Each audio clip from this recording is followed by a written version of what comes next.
This is how freedom dies, with thunderous applause, was famously said by Padme in Star Wars Revenge of the Sith, after Palpatine political schemes and manipulation of the Senate successfully resulted into his election as Supreme Chancellor, which opened the gate for his self-proclamation as Galactic Emperor, on top of being the infamous and mysterious Sith Lord Darth Sidious. The fascinating aspect about Palpatine and his personality is that he prefers to act in the shadows, only trusting his apprentices with bits of truth surrounded by devious lies. He is a politician through and through, only interested in serving himself and his campaign to acquire absolute power. In terms of morals and objectives, he is a traditional villain, but what makes him so unique and beloved by fans is his cunning, a true master of deception, a scam artist, if you will. With his charm, he was able to deceive most people around him to climb the political ladder and eventually entrust him with total power, so he could rule not just in the shadow as a Sith Lord, but also in plain sight as Galactic Emperor. His master plan was so well designed no one suspected anything until it was too late. At that point, even the Chosen One had fallen for Palpatine lies and empty promises. Anakin was a pivotal point in Palpatine's rise to power, but it didn't happen all at once. He first started in a friendly way, appreciating the enormous potential Anakin had, then continued by questioning some choices made by the Jedi, who enraged Anakin and made him doubt his allegiance, finally appealed to Anakin's deepest fears to turn him against the light and make him his next apprentice in the dark side.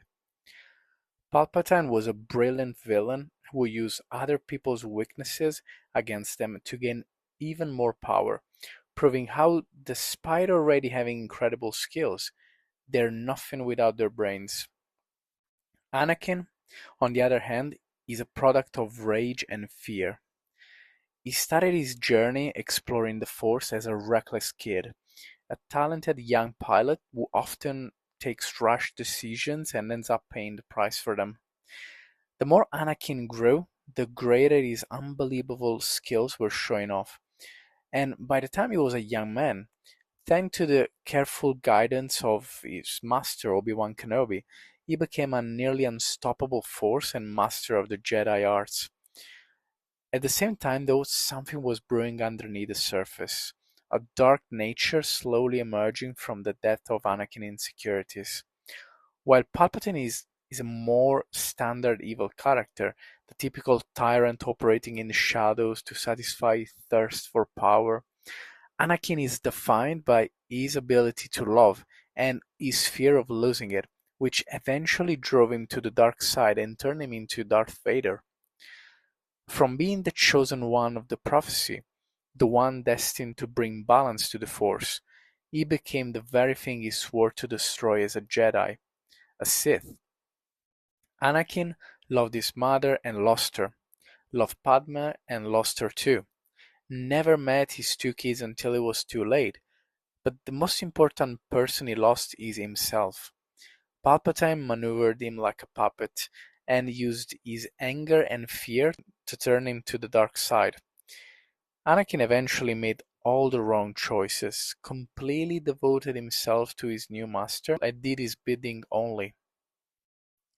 From the Chosen One to a Sith Lord, from the bright side of the Force to the dark one, from good to evil, Anakin's story has a perfect character arc that culminates with his eventual remorse and rebellion against Palpatine, whom he defeats, allowing Luke to escape and save himself before the spaceship explodes. Darth Sidious was evil, rotten in his core, completely corrupted by the dark side. He found pleasure in hurting innocents and basked in his own glory. Anakin was a troubled child with an immense potential who, despite the positive influence of the people around him, wasn't strong enough, at least mentally and emotionally, to cast out his doubts, insecurities, and fears. Anakin wasn't born a villain.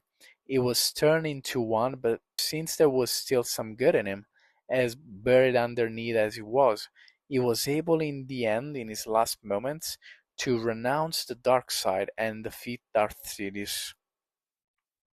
His final redemption is the proof he was indeed the chosen one, as he was able to finally bring balance to the Force by destroying the last of the Sith. But not all villains are made. Some are just the way they are, and there's no way to change them. The only possible solution is to destroy them. Enter it, also commonly known as Pennywise the Dancing Clown, from the Stephen King's novel. Although known as a creepy clown that makes the Joker feel mild, it doesn't actually have a human form, but rather the shape of what terrifies you the most. Much similar to a Dementor in a way. At least when he's up here, chasing innocent kids. It actually is an alien, fallen from space into the underground of a small city called Derry, and make itself a home into the sewers. After that, it kind of fell dormant and only woke up every 25 years, just to terrify and drag to its nest everyone who stumbled upon its path. The clown decoy makes sense considering his preferred victims are children, as they tend to be naive enough to trust a complete stranger in a silly outfit, only to find themselves faced against a terrifying monster. In a way, it is more than its physical form, but rather a manifestation of our deepest fears, and how sometimes just believing we are scared of something makes us even more scared than if we actually faced our fears and realized they're not that big a deal. This concept of evil is timeless, is unbounded by evil plans.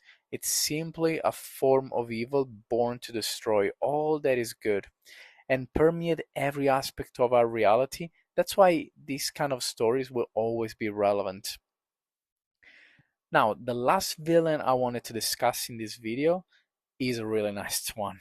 A man so charming, he was able to fool the people around him for years and hide his demonic side, and that is Hannibal Lecter.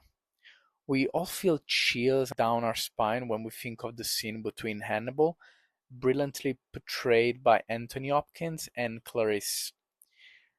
You know a villain is a god tier villain when, although he's locked in a cage, you're the one who's terrified and also at some point almost feel trapped with him. Hannibal sadly shows his manipulation skills, his superior intellect, and also his thirst for blood, most likely a thirst for flesh, preferably human. He uses a combination of smart remarks, controversial philosophical views, and flirtatious ways. Clarice is surely intrigued and wants to know more about him, but also feels extremely at unease in his presence. One of his most famous lines is, "A census taker once tried to test me. I ate his liver with some fava beans and a nice Chianti," which is probably one of the most iconic line in movie history, and kind of like summarizes the character pretty well. He's a mass murderer with fine taste, a charming, cold-blooded psychopath who was able to disguise himself in the high society and become an esteemed psychiatrist before the trail of blood left by all his victims started pointing towards him, and at that point it was just impossible to negate the evidence. Hannibal is yet another typology of villain, the one who acts in the shadows, who hides his true instinct behind a wall of lies and pretenses. Much like Palpatine, he gained the trust of the people around him by playing his part so well and eventually revealed himself as the true monster he is. Now, but what about the people around them? Some are completely captivated by their charming mannerism.